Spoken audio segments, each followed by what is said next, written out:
देखिए, तो boys and girls start कर रहे हैं। तो इनकम फ्रॉम हाउस प्रॉपर्टी का आज हम लोग का फर्स्ट क्लास है। कितना क्लास है वो? First. Income from house property आपके एग्जाम में कितने मार्क्स के आएंगे? आपके एग्जाम में 15 मार्क्स ही आपको देगा, 15 मार्क्स का एक तो सम्स रहेगा। ठीक है भाई, स्टार्ट कर रहे हैं। इनकम फ्रॉम हाउस प्रॉपर्टी का आज हम लोग का पहला क्लास है। कैसा क्लास है वो? पहला। तो भाई और बहनों कॉपी में लिख, कॉपी निकाल लीजिए प्लीज सारे बच्चे। इस चैप्टर से सम्स आता है, ठीक है? थ्योरी समझिए ना के बराबर, बट स्टार्टिंग का पहला क्लास में जो थ्योरी आपको पढ़ाएंगे वो सम्स के लिए इंपॉर्टेंट है। तो कॉपी में लिख दिए ना, income from house property day 1 और कितना मार्क्स बाबू? 15 मार्क्स। ये 3 इंपॉर्टेंट इंफॉर्मेशन आपको लिखना है। लिखो, लिख लिए ना? चलो रेडी, स्टार्ट करें। ओके भाइयों और बहनों, सबसे पहले इनकम फ्रॉम हाउस प्रॉपर्टी होता क्या है?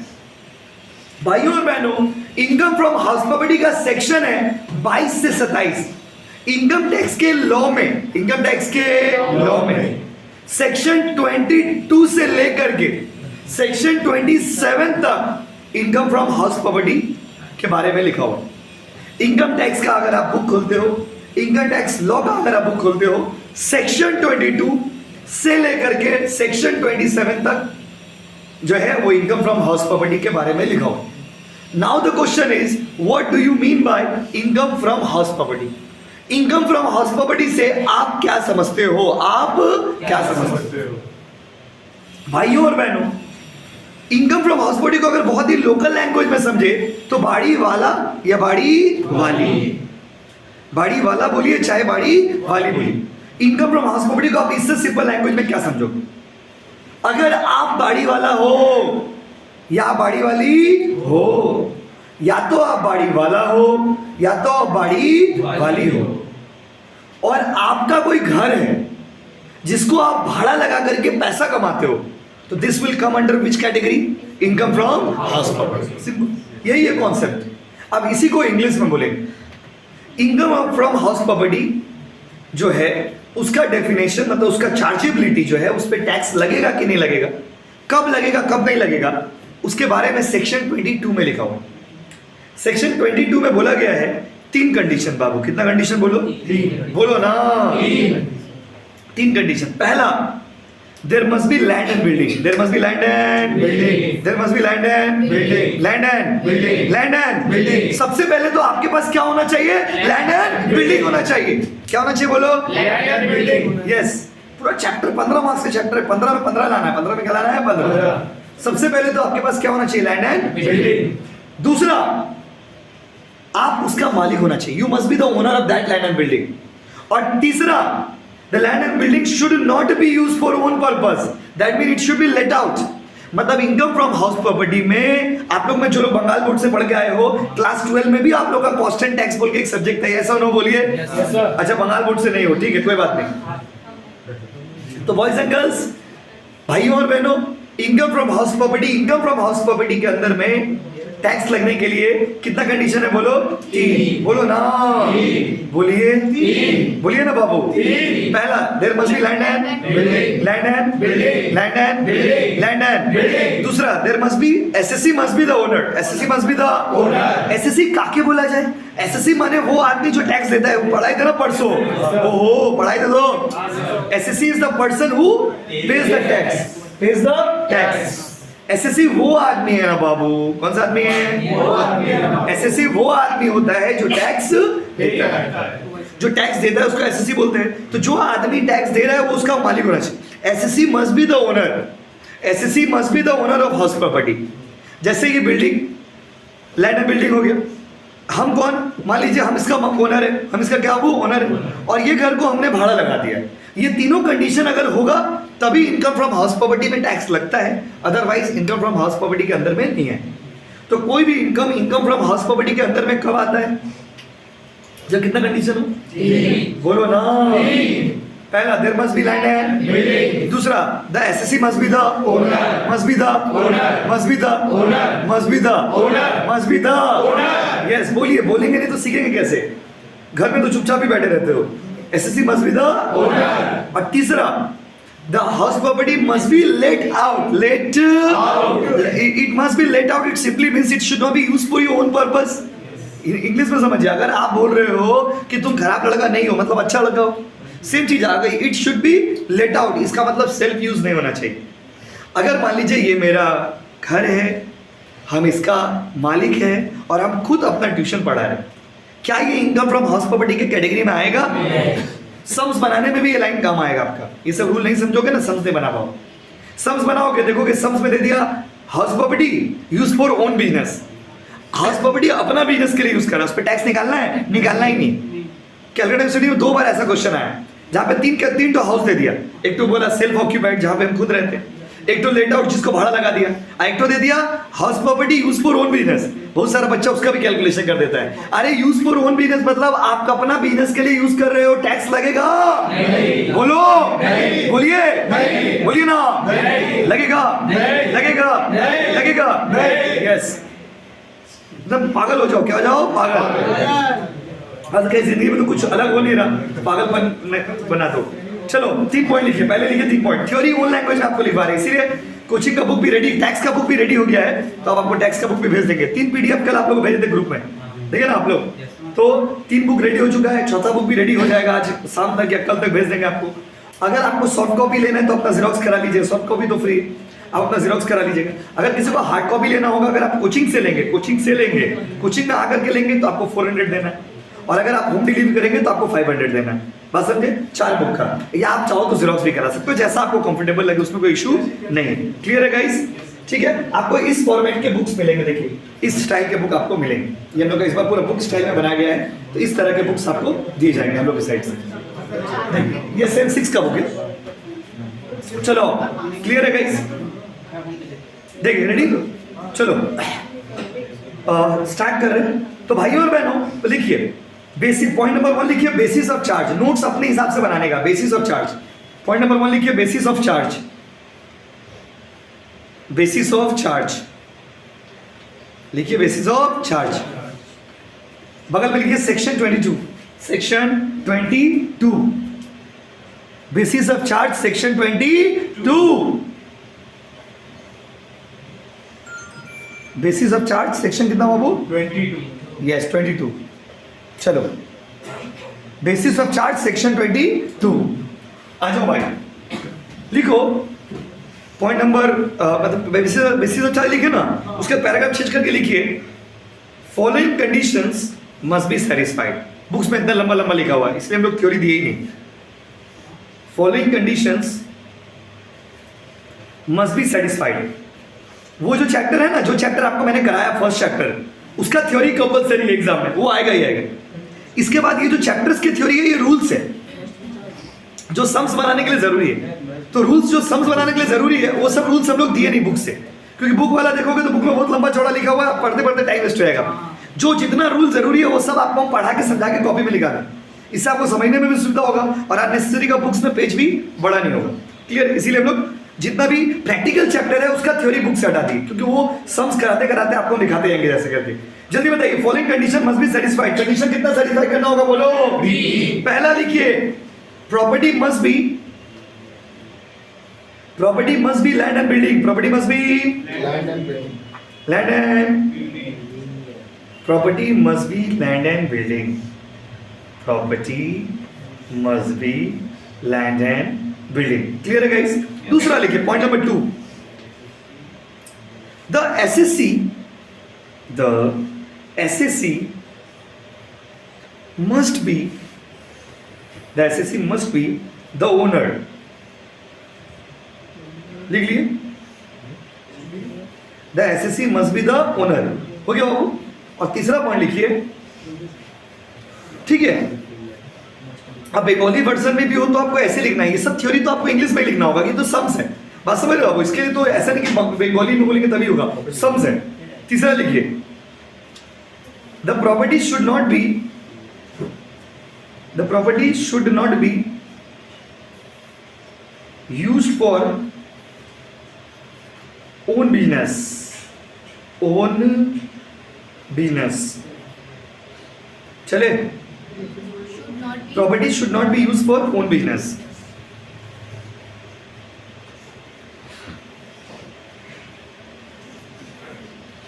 चले क्या?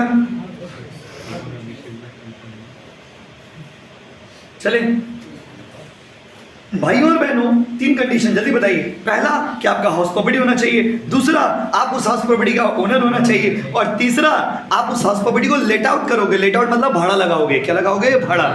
खुद रहते हो, खुद रहते हो, खुद रहते हो, क्या ये हाउस प्रॉपर्टी में आएगा? खुद का बिजनेस करते हो, हाउस प्रॉपर्टी में आएगा? तो आप उसको क्या लगाइएगा? भाड़ा लगाइएगा बाबू। क्या लगाइएगा? यस और नो गाइस? चलो पहला कंडीशन डन। जल्दी बताइए, हाउस प्रॉपर्टी समझ गया ना बाबू? कितना रूल बताइए? 3। पहला it should be land and building, दूसरा it should be the owner, और तीसरा it should be let out. It should be let out मतलब क्या हो गया? It should not be used for own business. Yes और नो? चलो concept number 2, मतलब दूसरा कॉन्सेप्ट लिखिए। दूसरा कॉन्सेप्ट लिखिए, deemed ownership. Deemed ownership, DEEMED, deemed ownership, TEEMED, deemed ownership. Deemed ownership bracket में लिखिए। डीम्ड ओनरशिप लिख दिया ना? ब्रैकेट में लिखिए सेक्शन 27। सेक्शन 27 सुनो भाइयों और बहनों, डीम्ड ओनरशिप क्या होता है? सेक्शन 27 में, अब आप बोलोगे कि सर आप तो बोले कि थ्योरी नहीं आता है। देखिए ये बेसिक थ्योरी है, चैप्टर के लिए एटलीस्ट आपको इतना पता रहना चाहिए। मान लीजिए आपके एग्जाम में क्या किया, 15 मार्क्स का इस चैप्टर से कवरेज है, 10 मार्क्स का एक सम्स दे दिया, 5 मार्क्स का ऐसे पूछ दिया, give 5 example of deemed owner. तो आपको हर एंगल से प्रिपरेशन रेडी करना होगा। नॉर्मली इससे समझा, नॉर्मली क्या था बाबू? सम्स। डीम्ड ओनर क्या है? भाइयों और बहनों, कुछ लोग ऐसे होते हैं, there are some people who are not legal owner. जो लोग लीगल ओनर नहीं है but they are considered as the owner. वो लोग लीगल ओनर नहीं है, मालिक नहीं है, वो मालिक के जैसा है। मालिक नहीं है, वो मालिक के जैसा है। जैसे हम लोग बोलते हैं तुम शाहरुख खान हो और शाहरुख खान के जैसा हो, दोनों में फर्क नहीं होता? बताइए, बहुत फर्क है। तो ये लोग मालिक नहीं होता है, ये लोग को मालिक जैसा माना गया है। They are not the actual owner, they are considered as the owner. वो लोग मालिक नहीं है, वो लोग को मालिक कंसीडर किया गया है। They are not the actual owner, they are considered as the.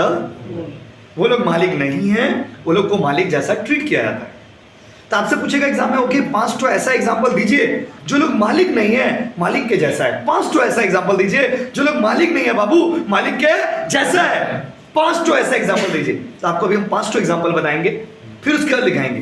पहला एग्जांपल होता है स्पाउस। Spouse, SPOUSE, spouse. क्या है ये स्पाउस वर्ड का मतलब? What is the meaning of the word spouse? भाइयों और बहनों सुनिए, अगर आप लड़की हो तो आपका पति, और अगर आप लड़का हो तो आपका पत्नी। ये हम लोग पति, पत्नी, हस्बैंड, वाइफ, ये वर्ड बहुत ही ट्रेडिशनल वर्ड है। अभी इंग्लिश में हस्बैंड, वाइफ सुनने में does not sound good. My husband, my wife ऐसे बोलते ना लोग, डज नॉट साउंड गुड। इसलिए आज के जमाने में मॉडर्न इंग्लिश में और स्टैंडर्ड इंग्लिश में लोग क्या कहते हैं? Spouse, my spouse.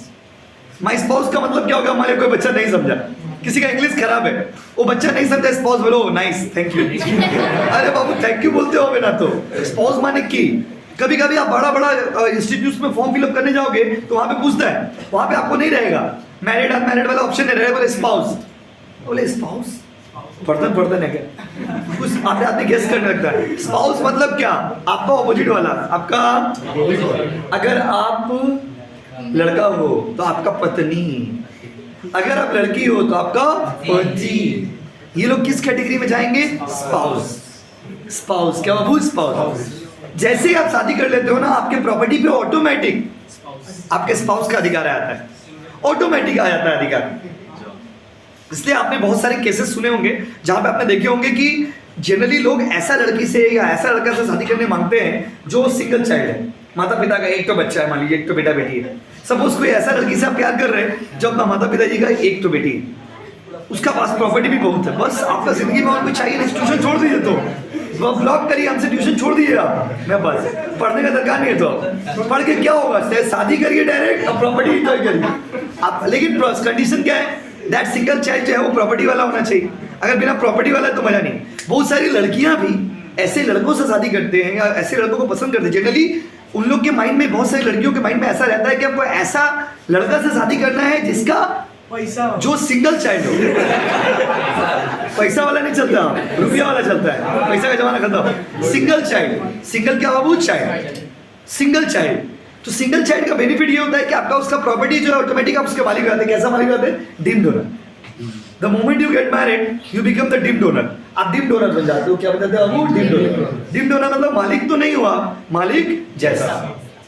तो स्पाउस इज द पहला एग्जांपल किसका बाबू? डीम डोनर, जो मालिक नहीं है, मालिक के जैसा। और एक होता है माइनर चाइल्ड। दूसरा एग्जांपल होता है माइनर। वो 5 एग्जांपल लिखाना है बस, पहले समझाते फिर लिखाएंगे। माइनर चाइल्ड, माइनर चाइल्ड मतलब जिसका उम्र 18 साल से कम है। The person who did not attain the age of 18 years. Normally normal cases में अगर आपका उम्र 18 साल नहीं है तो आप माइनर हो। और माइनर जो होता है ना, उसका भी वो, जैसे आप लोग कभी मान लीजिए कोई बच्चा 17 साल का, 16 साल का है, ये 17 साल का है, वो जाके पापा बोला, पापा पापा, क्या बोला बोलिए, पापा पापा हमको एक तो बाइक खरीद दीजिए। तो उसका पापा बोले नहीं तुमको बाइक नहीं खरीदो, तुम अभी बच्चा हो, बड़ा हो जाओ तब तुमको बाइक खरीदेंगे। बच्चा बोले नहीं पापा पापा हमको बाइक चाहिए, हमको बाइक चाहिए।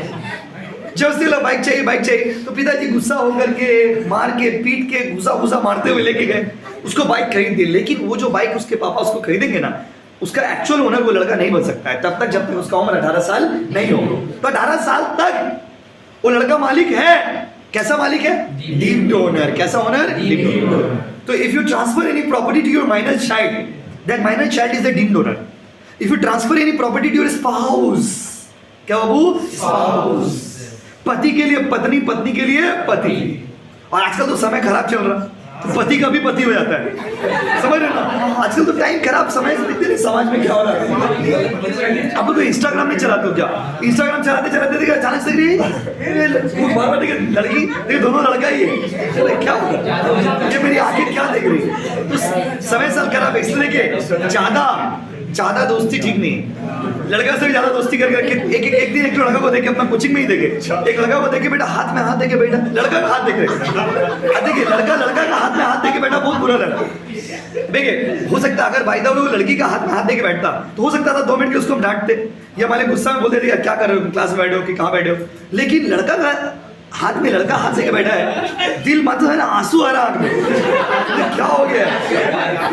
तो ऐसा है कि उसको बोल भी नहीं पा रहे, शब्दों में बयां भी नहीं कर पा रहे। इसीलिए ज्यादा दोस्ती ठीक नहीं, आजकल समाज गलत समझ लेगा। इसीलिए स्पाउस मतलब ऑपोजिट नॉर्मली होता है।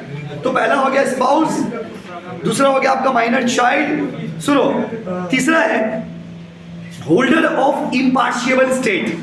होल्डर ऑफ इम्पार्शिएबल स्टेट, इसका मतलब क्या होता है सुनिए। होल्डर ऑफ इम्पार्शिएबल स्टेट का मतलब होता है एक ऐसा प्रॉपर्टी जिसका बंटवारा नहीं हुआ। जैसे आपके पापा के, किसके बाबा? आपके पापा के पास प्रॉपर्टी है और उस प्रॉपर्टी का मालिक आप हो और आपका भाई है, 2 भाई बहन हो, मान लीजिए 2 ही भाई, आप और आपका भाई। तो उस प्रॉपर्टी का बंटवारा अभी तक नहीं हुआ। उस प्रॉपर्टी का डीम्ड ओनर कौन है? एक्चुअल ओनर तो पापा है, पापा है, पापा कौन है? पापा। और उसका डीम्ड ओनर कौन है? आप और आपका भाई। You all are the deemed owner. तो जब तक कोई प्रॉपर्टी का बंटवारा नहीं होता है आप उसके कौन सा ओनर होते हो? Deemed owner. बोलो ना। या मान लीजिए दादाजी का ही एक प्रॉपर्टी, पापा और आपके पापा चाचा मिला के 4 भाई है, चारों में प्रॉपर्टी का बंटवारा नहीं हुआ है। जब तक प्रॉपर्टी का बंटवारा नहीं हुआ है they all are deemed owner. बोलिए हाँ कि नहीं? बोलो ना। चलो 3 पॉइंट हो गया, चौथा पॉइंट है लिखा नहीं रहे। देखिए 4th पॉइंट है माय डियर स्टूडेंट्स, जैसे किसी आदमी को ना स्कीम के तहत बिल्डिंग मिलता है। कोई स्कीम होता है, बहुत सारा कोऑपरेटिव सोसाइटी स्कीम होता है, हाउसिंग स्कीम होता है। हाउसिंग स्कीम के अंदर आपको अगर कोई प्रॉपर्टी मिलता है ना तो उसका आप एक्चुअल ओनर नहीं होते हो, आप उसका कैसा ओनर होते हो? Deemed owner. और एक एग्जांपल मैं आपको दे रहा हूं, अगर कोई प्रॉपर्टी लीज पे लेते हो, लीज देखिए लीज में क्या सीन होता है माय डियर स्टूडेंट। जैसे लीज और रेंट में क्या फर्क है? Short term rent is the rent but long term rent is the lease. जैसे लॉन्ग टर्म रेंट का मतलब क्या हो गया? जैसे मान लीजिए जनरली कोई आदमी जब होटल खरीदता है, होटल बनाता है या दुकान खरीदता है, जैसे मान लीजिए हम आपसे दुकान लिए, 11 महीना का भाड़ा पे दुकान ली, तो 11 महीना का भाड़ा पे अगर दुकान लेंगे, 11 महीना में मान लीजिए मेरा दुकान अच्छा सेट हो गया। अगर मेरा दुकान 11 महीना में अच्छा सेट हो गया, अब हम क्या करें? अब तो कहाँ से हम पैसा लाए बताइए। अब उसके बाद जो जिसका दुकान है वो बोलेगा कि नहीं आप छोड़ दीजिए, आपको छोड़ना हो, ऐसे में तो मेरा सेट क्या हो, दुकान बेकार हो जाएगी। तो जनरली कोई आदमी जब दुकान खरीदता है या कोई पर्पस के लिए बिल्डिंग खरीदता है ना, तो वो लोग क्या करता है, लीज पे लेता है। लीज पे मतलब 10 साल, 15 साल, 20 साल, 50 साल के लिए लेता है। जब लीज पे आप कोई चीज लेते हो ना, तो उस केस में आप उसका एक्चुअल ओनर तो नहीं होते हो, आप उसका कैसा ओनर होते हो, डीम्ड। कैसा ओनर बोलो, लिखिए लिखिए लिखिए लिखिए deemed owner are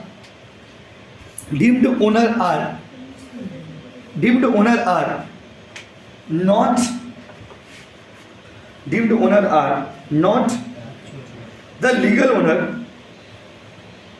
Deemed owner are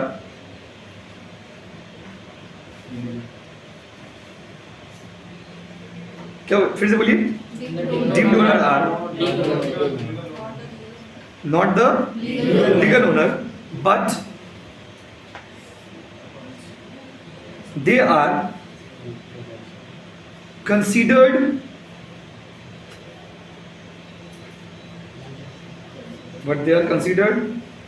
as the owner. ये लोग मालिक नहीं है, मालिक के जैसा है। They are not the actual owner, but they are considered as the owner. ये लोग मालिक नहीं है, मालिक के क्या बाबू जैसा है। कितना पॉइंट हो गया बताइए, हो गया ना पहला। उसका लिखिए, फॉलोइंग आर द एग्जाम्पल्स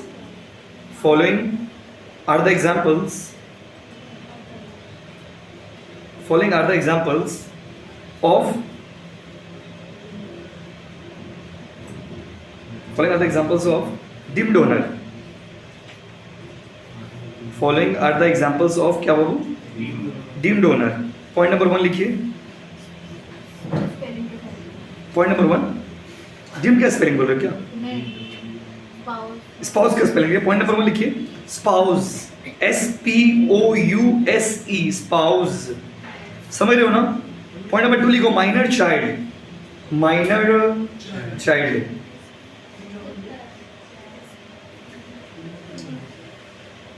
लिख लिए।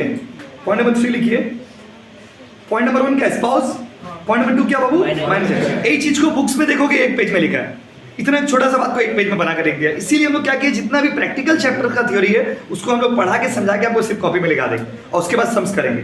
कितना पॉइंट है बताओ, 2। पॉइंट नंबर 3 लिखो, होल्डर ऑफ लिखो, holder of impartible estate, holder of IMPARTIABLE, impartible estate, holder of impartible estate, IMPARTIABLE, impartible estate. ये माने क्यों है, इम्पार्शियल माने एक ऐसा जमीन, एक ऐसा प्रॉपर्टी जिसका बंटवारा नहीं हुआ है, पता नहीं, आप भी मालिक है, आपका भाई भी मालिक है, आपका बहन भी मालिक है। वेस्ट बंगाल में तो बहन भी मालिक है। अगर आप पश्चिम बंगाल में हो, बंगाल और असम दोनों ऐसा स्टेट है जहाँ पे बेटियों को भी अधिकार मिलता है। और अगर आप बंगाली फैमिली से बिलोंग करते हो और अगर आप बंगाल के डोमिसाइल समझते हैं ना, जिसका सब कुछ बंगाल का ही है, और रेसिडेंशियल स्टेटस चैप्टर में आपको पढ़ाएंगे। डोमिसाइल मतलब क्या, और आपका ओरिजिन जो है, जो आपके दादा की दादा की दादा की दादा सब वेस्ट बंगाल के हैं। ओरिजिन अगर वेस्ट बंगाल के आप हो, जैसे हम लोग ओरिजिन वेस्ट बंगाल के नहीं, हम लोग ओरिजिन कहाँ के हो गए, बिहार के। अभी हम लोग कुछ सालों से वेस्ट बंगाल में रह रहे हैं, तो आप लोगों में बहुत बच्चे ऐसे हैं जो लोग डोमिसाइल मतलब वेस्ट बंगाल के ही हो, आप एक्चुअली वेस्ट बंगाल में रहते हो, वेस्ट बंगाल का हो आप, तो आप बेटियों का भी अधिकार है। जाइए जाके पिताजी को बोलेगा, बाबा हमारे जो रेखे दियो, हमारे जो प्रॉपर्टी साइड कर दियो, ठीक है। मिलता है, आपको मजाक लग रहा है मेरा बात। मेरा जो पुराना कोचिंग था उसमें बाड़ी वाला नहीं था, बाड़ी वाली थी, बिल्डिंग का मालिक और बाड़ी वाली। आप ऑलमोस्ट देखोगे, क्योंकि क्या होता है कि जैसे उनको वो जो आंटी हम लोग का जो बाड़ी वाली थी उनको भी ऐसे मिला हुआ है, उनका पापा का प्रॉपर्टी था उसमें से उनको हिस्सा मिला हुआ था और उस हिस्सा में हम लोग रहते थे। तो माय डियर स्टूडेंट, ये क्या है आपका हक है, प्लीज मांग लीजिएगा जाके। हाँ, अभी मत मांग लेना, तो अगला दिन से बाबा ट्यूशन पढ़ने ही मना कर देंगे, ठीक है। मतलब मांग लेना, मौका मिलेगा ले लेने का साइड में। छोड़ोगे क्यों अपना हिस्सा? वेस्ट बंगाल और आसाम याद रखोगे, वेस्ट बंगाल और आसाम। आ जाओ, और भी अलग अलग लॉ है बहुत सारा, तो नॉर्मली एक तो बात बताया आपको, कितना पॉइंट होगा बताइए? 3। पॉइंट नंबर 4 लिखिए, लिखिए the person who is allotted property, the person who is allotted property under house building scheme, the person who is allotted property under house building scheme, कौन है बाबू? आ जाओ अंदर। House building scheme, yes scheme, बोलिए। अभी तो आया नहीं, coaching में नहीं आया, होम डिलीवरी के लिए अवेलेबल हुआ, कोचिंग में कल आया। वो नहीं, हम बोल दिए थे हमको पूछने के लिए, नहीं आज तो नहीं है बाबू भाई, कल से कोचिंग में ला देंगे। एक बार पूछ लीजिएगा आने से पहले कि बुक है कि नहीं, क्योंकि आगे जाओगे अच्छा नहीं लगता। हाँ नहीं, बोल दीजिएगा ना तो। आ जाओ भाई, रेडी? नहीं, उत्तर पारा ई वाला उत्तर पारा नहीं, ट्रेन वाला। हावड़ा पोरे की लीलुआ के बाद बेलूर, बेलूर के बाद बाली, बाली के बाद हिंदमोड़ा, हिंदमोड़ा के बाद उत्तर पारा के बाद कोन नगर। देखिए हो गया ना, बहुत दूर है। तो बाबू कहाँ तक बताओगे? The person who is allotted property under house building scheme. अगर आपको कोई स्कीम में बेटा प्रॉपर्टी मिल गया, बहुत आदमी को स्कीम में प्रॉपर्टी मिल जाता है, तो आप उसका एक्चुअल ओनर नहीं होते हो, आप उसका कैसा ओनर होते हो? डीम्ड। और लास्ट पॉइंट लिखो, property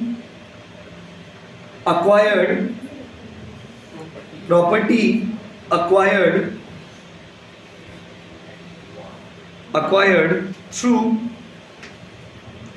long term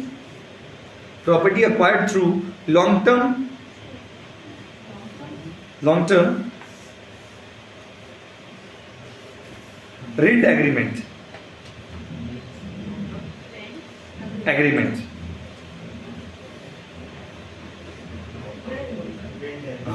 long term rent agreement का मतलब ही होता है lease. Long term rent agreement का मतलब क्या होता है मित्रों? लीज। किस चीज का? लीज का, LEASE, लीज। चलो स्टार्ट करें।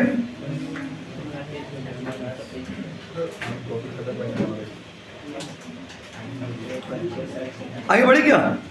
चलिए, ये 2 कॉन्सेप्ट है, तीसरा कॉन्सेप्ट लिखिए,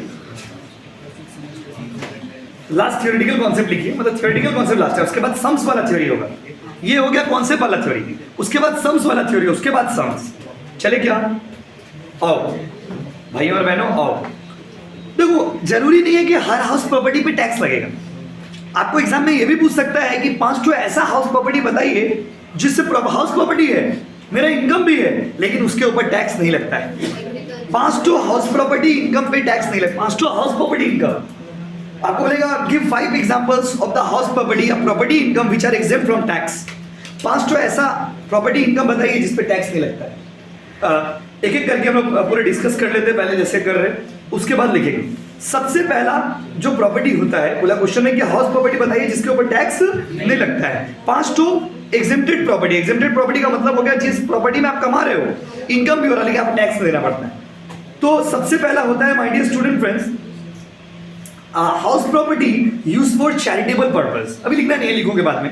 house property use for charitable purpose माने की हो, अगर आप कोई हाउस प्रॉपर्टी को चैरिटी के लिए यूज कर रहे हो, चैरिटी समझते हो ना, अगर आप कुछ अच्छा काम कर रहे हो उस हाउस प्रॉपर्टी में, तो house property use for charitable purpose, उसके ऊपर टैक्स नहीं लगेगा। समझ रहे हो ना? उसके बाद house property of a political party, property income of a political party. Her area में पार्टी ऑफिस होता है, आप देखते होंगे हर एरिया में पार्टी ऑफिस है। पार्टी ऑफिस के बगल में ये शादी बाड़ी बना देता है वो लोग, तो शादी बाड़ी से तो पैसा आता होगा, लेकिन पार्टी ऑफिस का जो शादी बाड़ी है उससे जो पैसा आता है उसके ऊपर टैक्स नहीं लगेगा, क्योंकि वो पॉलिटिकल पार्टी का है। Property income of political party. सबसे पावरफुल कौन है इंडिया में? इंडिया जैसे देश में सबसे पावरफुल कौन है? पॉलिटिकल पार्टी ही सबसे पावरफुल है माय डियर स्टूडेंट। आज इंडिया का सबसे बड़ा स्टार कौन है बताइए? मोदी जी। बंगाल का सबसे बड़ा स्टार क्या है? ममता दीदी। क्योंकि स्टार देखिए इन लोगों के सामने हम लोग, मतलब कोई भी हीरो हीरोइन कुछ नहीं, सब आती पाती है लोगों के सामने। आप कोई भी हीरो हीरोइन को देखोगे, आज सब आती पाती है लोगों के सामने, लोगों के सामने कोई वैल्यू नहीं। अभी ममता दीदी कहीं पे आ जाएगी तो सब हीरो हीरोइन साइड हो जाएगा, क्या है उसका अपना क्रेज है। वेस्ट बंगाल में तो भाई रूलिंग है पूरा। सीन क्या हो गया कि आपका पावर, सबसे पावरफुल इंडिया जैसे कंट्री में पॉलिटिकल लीडर्स ही होते हैं, पॉलिटिकल लीडर्स ही स्टार है अभी स्पेशली आज के डेट में। अब आप देखते होंगे हीरो हीरोइन लोग का उतना क्रेज भी नहीं, अभी भी कुछ बच्चे लोग हैं, वो लोग नादान लोग हैं, वो लोग हीरो हीरोइन को देखता है। अभी हीरो हीरोइन का जमाना खत्म हो गया, अभी लोग रियल लाइफ हीरोज को मानते हैं, अभी लोग इन लोगों को बहुत रिस्पेक्ट करते हैं। पॉलिटिकल पार्टी वाला लोग तो बहुत पावरफुल होता है, कोई hero heroine doctor engineer IAS IPS कुछ नहीं उसका सामने। कोई भी लीडर आ गया, अगर कोई लीडर आता तो उससे पावरफुल तो कोई नहीं, पॉलिटिकल पार्टी से पावरफुल कोई नहीं। इसीलिए बोला गया कि भाई property income of political party tax free. अगर आप पॉलिटिकल पार्टी हो और आपका प्रॉपर्टी इनकम है तो आपको टैक्स देना। ये कोई भी पॉलिटिकल लीडर लोग ज्यादा पावरफुल, कोई एरिया का MLA ही है, 5 स्टार है वो, उस एरिया में उससे बड़ा गुंडा कोई नहीं है, उससे बड़ा लीडर कोई नहीं। सबसे बड़ा लीडर तो वही होता है ना, जो आपका सीनियर है वही लीडर है। जो जिसके पास पॉलिटिकल पावर, आप कितना भी बड़ा गुंडा है, लेकिन अगर आपके पास पॉलिटिकल पावर है तो आप पावरफुल हो। पॉलिटिकल पावर नहीं है तो आप बेकार हो। आप कितना भी हाथ पैर पटक लीजिए, पॉकेट मारी कर दी, चोरी डकैती कर लीजिए, कोई फायदा नहीं। सबसे बड़ा वही है जिसके पास पॉलिटिकल पावर है। इसीलिए बोला कि आप लोग से टैक्स कैसे ले सकते हैं बाबू, आप ही लोग तो सरकार है, सरकार ही तो टैक्स है, टैक्स ही तो सरकार है। और जब सरकार बनाने वाला ही नियम बनाया कि भाई property income of political party tax free, अगर कोई पॉलिटिकल पार्टी है उसका कोई प्रॉपर्टी इनकम है तो बाबू टैक्स देना नहीं पड़ेगा। बात को समझिए, पॉलिटिकल लीडर का बात नहीं हो रहा, पॉलिटिकल पार्टी का। जैसे बीजेपी एक पार्टी है, TMC एक पार्टी है, CPM एक पार्टी है, कांग्रेस एक पार्टी है। तो ये पार्टी का जो प्रॉपर्टी है वो लोग पार्टी वाला लोग के पास तो करोड़ करोड़ रुपया है। हम लोग, आप लोग क्या सोचते हैं, पार्टी लोग वाला लोग तो करोड़ों करोड़ रुपया है। जितने भी बड़े बड़े बिजनेसमैन है वो लोग तो फंड देते हैं ना पॉलिटिकल पार्टीज को। जब कोई इलेक्शन लड़ते हैं तो उसमें पार्टी फंड दिया जाता है। अब देखिए जितने बड़े रिच बिजनेसमैन लोग हैं वो लोग क्यों नहीं इलेक्शन लड़ लेता। मानी तो इतना अमीर है जिसका पास देखते हैं ना, शाहरुख खान, सलमान खान, कितना बड़ा बड़ा एक्टर एक्ट्रेस लोग नाच के खाना देते रहता है उसका शादी में, इतना अमीर अंबानी है ना, लेकिन क्यों नहीं वो जाकर के इलेक्शन लड़ ले रहा। उसको इलेक्शन लड़ना नहीं, वो लोग किंग नहीं बनना चाहता है। They are not king, they are king maker. Scene समझिए, जो रिच लोग होते हैं ना, जो लोग बिजनेसमैन होते हैं, वो लोग किसी पॉलिटिकल पार्टी में नहीं होते। आप देखोगे जो बड़े बड़े बिजनेसमैन हैं वो लोग कोई पॉलिटिकल पार्टी में नहीं, वो लोग क्योंकि वो लोग पॉलिटिक्स बनाते हैं, वो लोग लीडर क्रिएट करते हैं। आप जाओगे बिना पैसा का इलेक्शन कैसे लड़ोगे, इतना महंगा महंगा गाड़ी में इलेक्शन लड़ते हैं आदमी लोग, पैसा कहाँ से लाओगे। तो बड़े बड़े बिजनेसमैन उसको फाइनेंस करते हैं। अगर आप जीत गए, मान लीजिए मेरा चॉइस का कैंडिडेट जीत गया तो हमको फेवर होगा, हम कुछ भी करेंगे तो मेरा एक हेल्प हो जाएगा। आपका चॉइस का कैंडिडेट जीत गया तो आपको हेल्प हो जाएगा। तो property income of political party tax free. Clear है गाइस, पूरा कॉन्सेप्ट बता दिया। उसके बाद आपका प्रॉपर्टी इनकम ऑफ हॉस्पिटल। अगर आपका हॉस्पिटल का प्रॉपर्टी इनकम पे टैक्स नहीं लगता है, हॉस्पिटल या फिर मेडिकल इंस्टीट्यूट अगर आपका है तो उसके ऊपर आपको टैक्स देना नहीं पड़ेगा। कितना पॉइंट हो गया बताइए, 3। पॉइंट नंबर 4 हम आप जो आपको लगाएंगे। अच्छा, अगर मान लीजिए property income of game association. Game association समझते हैं, जो लोग गेम खिलाते हैं, जैसे ओलंपिक जो लोग करवाते हैं, या मान लीजिए ओलंपिक के लिए प्रिपेयर करवाते हैं। गेम्स एसोसिएशन होता है जो लोग, आप लोग दौड़ना सिखाएगा, आपको दौड़ने का प्रैक्टिस करवाएगा, लॉन्ग जंप, शॉर्ट पुट, ये सब सिखाता है। तो गेम एसोसिएशन का प्रॉपर्टी इनकम पे भी टैक्स नहीं लगता है। कितना हो गया वो बताइए, 4। और एक है कि annual value of self occupied house property. अगर आपका एक सेल्फ ऑक्यूपाइड हाउस प्रॉपर्टी पे टैक्स नहीं लगता है। सेल्फ, जैसे मान लिया आपका 5 प्रॉपर्टी, तब तो अलग केस हो जाएगा। लेकिन अगर आपका एक तो सेल्फ ऑक्यूपाइड हाउस प्रॉपर्टी तो उसके ऊपर आपको टैक्स देना नहीं पड़ेगा। तो 5 ऐसा एग्जाम्पल जिसपे आपको टैक्स नहीं देना पड़ता है, समझ गए। और इंडिया में क्या होता है, जैसे कोई जमीन डिस्प्यूटेड है, कोई जमीन कोई प्रॉपर्टी आप देख रहे हैं बहुत डिस्प्यूटेड है, जैसे मान लीजिए कोचिंग के बाहर में छोटा सा जगह खाली, तो खाली जगह। अब मान लीजिए हम बोले मेरा जगह है, मेरा बिल्डिंग का प्रमोटर बोला मेरा जगह है। अब हम बोले बेटा क्या करे, हम देख रहे हैं कि वो आदमी जीत जाएगा, हम देख रहे हैं कि वो आदमी क्या करेगा बताइए, जीत जाएगा। तो अब बहुत बार क्या होता है कि जब देखेंगे वो आदमी जीत जाएगा, उसका जीत होगा और वही आदमी जीतने वाला है, हम क्या कि वहाँ पे जाकर छोटा सा मंदिर बनाए। जब वो मंदिर बना देंगे ना तो ना मेरा प्रॉपर्टी ना तेरा प्रॉपर्टी, ना खाएंगे ना खाने देंगे, ना मेरा नहीं होगा तो तेरा भी नहीं होगा। और इंडिया में क्या है, इंडिया में सबसे नीचे आप देखोगे जो भी ज्यादा डिस्प्यूटेड जमीन रहता है, आप नोटिस करना मेरा बात, वहाँ पे देखोगे ना एरिया के जो लोग होते हैं या तो मंदिर बना दिया, या तो मस्जिद बना दिया, या तो गुरुद्वारा, या तो चर्च, कोई भी रिलीजियस चीज बना दिया। रिलीजियस चीज बना देने से ना वो चीज बहुत सेंटिमेंटल हो जाता है। जैसे बात समझिए, जब तक ये प्रॉपर्टी मेरा था, इस पे जब तक घर था तब तक ये घर मेरा था, बट जैसे मैंने मंदिर बना दिया तो ये हर उस आदमी का हो गया जो लोग हिंदू धर्म को मानते। अगर हमने मस्जिद बना दिया तो ये हर उस इंसान का हो गया जो इस्लाम धर्म को मानते। आप समझ हम क्या बोले, अगर गुरुद्वारा बना दिया तो जितने भी सिख धर्म के लोग हैं सबका ये हो गया। अब वहां से ये सेंटिमेंटल हो जाता है। अब पुलिस भी आएगा तो डर लगेगा, उठाएंगे तो पब्लिक मारने लगेगा। कोई आएगा तो भाई पब्लिक इशू करने लगेगा। तो आप देखते होंगे कि जो डिस्प्यूटेड प्रॉपर्टीज होते हैं ना, बहुत बार देखोगे डिस्प्यूटेड प्रॉपर्टी में या तो पार्टी ऑफिस बना दिया, पार्टी ऑफिस भी बन गया तो फिर उठा नहीं पाइएगा, या तो पार्टी ऑफिस बना दिया, या तो बच्चा लोग का पढ़ाई लिखाई के लिए स्कूल खोल दिया। कोई भी चैरिटेबल काम करोगे ना आप डिस्प्यूटेड प्रॉपर्टी में, तो जनरली रिस्की हो जाता है। जब कोई डिस्प्यूटेड प्रॉपर्टी है, पड़ा हुआ है, समझ नहीं आ रहा क्या करे, स्कूल खोल दी। अब बच्चा लोग पढ़ रहा है, उसको तो उठाने से एक बैड इमेज बनेगा ना गवर्नमेंट का। तो ये बहुत सारा चीज है, लॉ में बहुत सारा चीज का समझने का है। फिलहाल आपको 5 चीज का नाम बताइए जिसपे टैक्स नहीं लगता है, लिखिए। हेडिंग दीजिए, हेडिंग दीजिए, property income exempted from tax. Property income exempted from tax. Property income exempted from tax. Property income exempted from tax. ऐसा प्रॉपर्टी इनकम बताओ ना बाबू जिस पे टैक्स नहीं लगता है। Property income exempted from tax. Clear है गाइस? लिखिए point number 1, property income of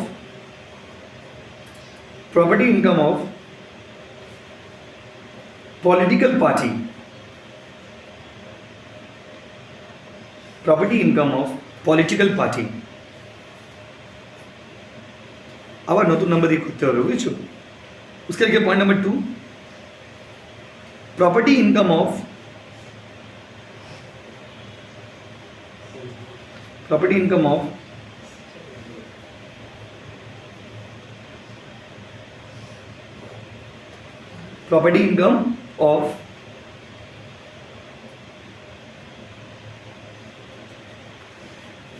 registered union.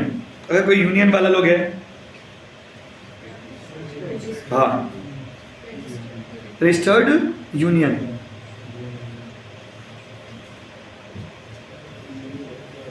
Registered क्या बाबू बोलो? यूनियन। उसके बाद बोले तीसरा लिखिए, 1 self occupied house property. 1 self occupied house property. 1 self occupied house property. 1 self occupied house property. हो गया? उसके बाद पॉइंट नंबर 4 लिखिए। कितना पॉइंट हो गया बताइए? 3 हो गया। पॉइंट नंबर 4 लिखिए, property income of charitable trust. Property income of charitable trust. एक बार कॉलेज ग्रुप में पूछ लीजिए बाबू।